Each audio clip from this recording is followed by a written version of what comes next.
DHP news channel में आपका स्वागत है। हिमाचल और अन्य महत्वपूर्ण खबरों के लिए चैनल को सब्सक्राइब जरूर करें और सभी काम की खबरें जानने के लिए वीडियो को पूरा देखें। रोहतांग समेत ऊंची चोटियों पर हल्का हिमपात, ठंड बढ़ी। हिमाचल में मौसम ने करवट लेना शुरू कर दिया है। रोहतांग दर्रा सहित ऊंची चोटियों पर गुरुवार सुबह हल्का हिमपात हुआ। प्रदेश के ऊंचाई वाले क्षेत्रों में ठंड बढ़ना शुरू हो गई है। मध्य पर्वतीय और मैदानी क्षेत्रों में भी सुबह और शाम के समय ठंड बढ़ गई है। बुधवार रात केलांग, कल्पा और मनाली में न्यूनतम तापमान 2 से 6 डिग्री के बीच दर्ज हुआ। गुरुवार को राजधानी शिमला सहित प्रदेश के कई क्षेत्रों में बादल छाए रहे। मौसम विज्ञान केंद्र शिमला ने आगामी एक सप्ताह तक मौसम साफ बना रहने और तापमान में कमी आने का पूर्वानुमान जताया है। सुबह रोहतांग दर्रा सहित घेपन पीक, स्पीति नाला, लद्दाखी पीक सहित धौलाधार की ऊंची पर्वत श्रृंखलाओं पर हल्का हिमपात हुआ। नवंबर से 9वीं से जमा 2 कक्षा के स्कूल खोलने का हो सकता है फैसला। हिमाचल में नवंबर से 9वीं से जमा 2 कक्षा के विद्यार्थियों के लिए नियमित तौर पर स्कूल खोलने का फैसला 27 अक्टूबर को हो सकता है। मुख्यमंत्री जयराम ठाकुर की अध्यक्षता में मंगलवार को होने वाली मंत्रिमंडल की बैठक के लिए शिक्षा विभाग ने कई विकल्पों सहित प्रस्ताव भेजा है। बीते दिनों हुई ईपीटीएम में मिले अभिभावकों के सुझावों और स्कूलों से भेजे गए माइक्रो प्लान के आधार पर सरकार स्कूलों को खोलने का फैसला लेगी। उधर कॉलेजों में फर्स्ट और सेकंड ईयर के विद्यार्थियों को बिना परीक्षा के प्रमोट करने के प्रस्ताव पर भी कैबिनेट बैठक में मुहर लगेगी। परीक्षाएं लेने के लिए अब समय बचा नहीं है। ऐसे में असेसमेंट आधार पर ही विद्यार्थियों को अगली कक्षाओं में प्रमोट करना लगभग तय है।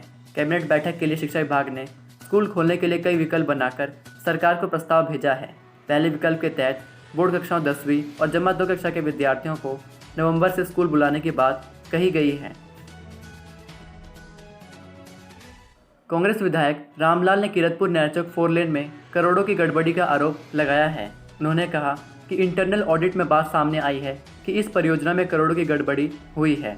परियोजना से जुड़े अधिकारियों ने बड़े शहरों में अपनी प्रॉपर्टी बनाई, लेकिन जो लोग अपने रोजगार के लिए इस परियोजना में काम कर रहे थे उनकी 120 करोड़ रुपए की देनदारी लटकी हुई है।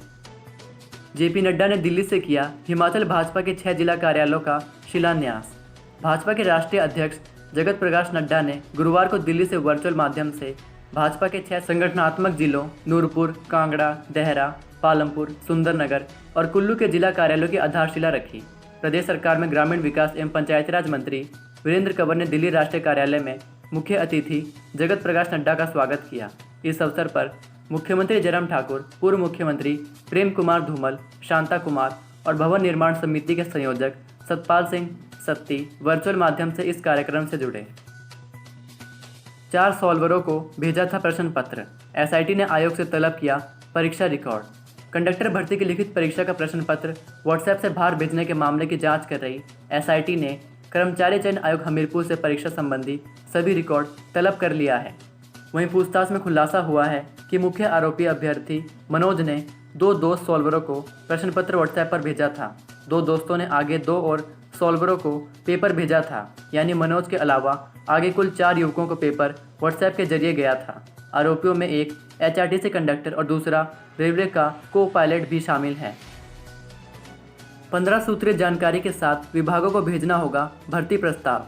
कार्मिक विभाग ने सभी विभागों के सचिवों, विभागाध्यक्षों, एमडी और सदस्य सचिवों को निर्देश जारी किए हैं कि वे राज्य लोक सेवा आयोग की भर्ती के लिए भेजे जाने वाले प्रस्ताव के साथ 15 सूत्रीय जानकारी भी भेजें। कहा गया है कि लगातार आयोग की ओर से इस संबंध में आपत्ति जताई जा रही है कि संबंधित विभाग पूरी जानकारी नहीं भेजते। कार्मिक विभाग ने कहा है कि सभी विभाग जब भी भर्ती का प्रस्ताव भेजेंगे तो उसे आयोग के फॉर्म 23 में भेजा जाएगा। हिमाचल में 900 पंचायतों को 7 नवंबर तक करनी होगी वार्डबंदी।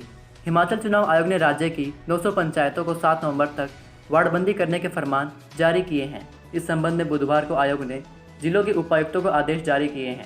पंचायतों के पुनर्गठन से प्रभावित और नई पंचायतों की नए सिरे से वार्डबंदी के बाद नई वोटर लिस्ट की मैपिंग की जानी है।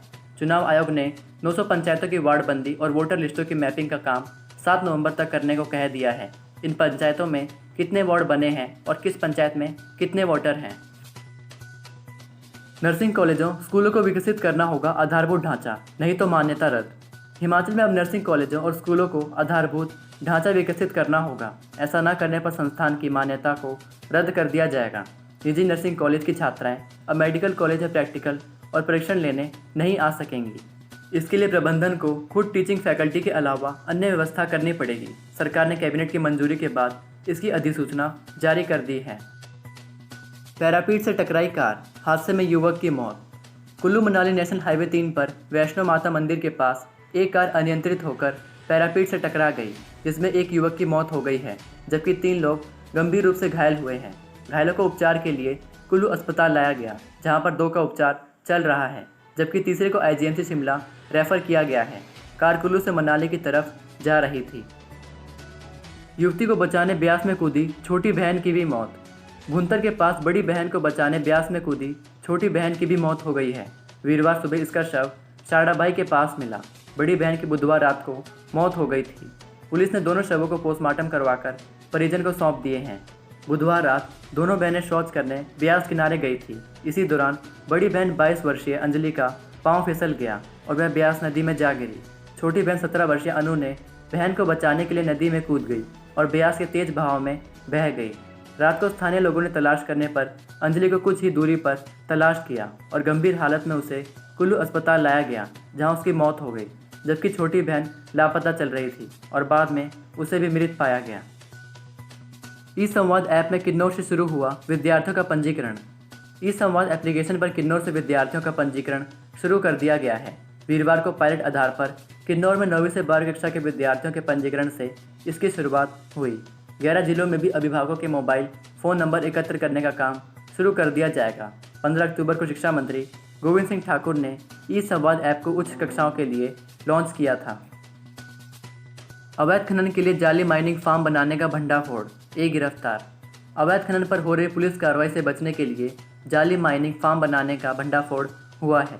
क्षेत्र के पुराना होशियारपुर रोड पर पुलिस ने बुधवार देर रात जाली एम फार्म बनाकर सरकारी खजाने को लाखों का चूना लगा रहे एक युवक को पकड़ा है। पुराना होशियारपुर रोड स्थित कार्यालय से कंप्यूटर, प्रिंटर, स्कैनर व दस्तावेज भी जब्त किए गए हैं।